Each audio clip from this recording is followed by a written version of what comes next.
गाडगे महाराजांचे खरे नाव डेबूजी झिंगारजी जानोरकर होते.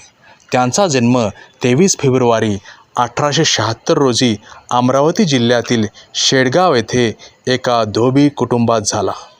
ते नेहमी डोक्यावर फाटके कापड टोपी, एका हातात झाडू आणि दुसऱ्या हातात मातीचे मडके घेऊन फिरत असत.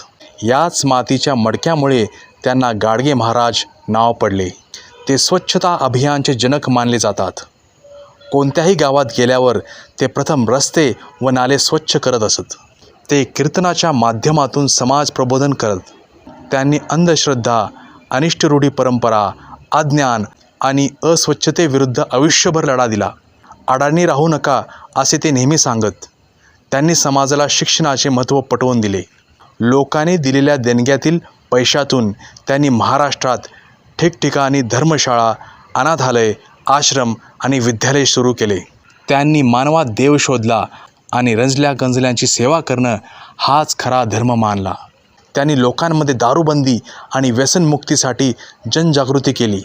त्यांच्या कार्याचा सन्मान म्हणून अमरावती विद्यापीठाचे नाव संत गाडगे बाबा अमरावती विद्यापीठ असे करण्यात आले आहे. महाराष्ट्र शासनातर्फे त्यांच्या स्मृतिप्रथार्थ संत गाडगे बाबा ग्राम स्वच्छता अभियान ही राज्यस्तरीय मोहीम राबवली जाते.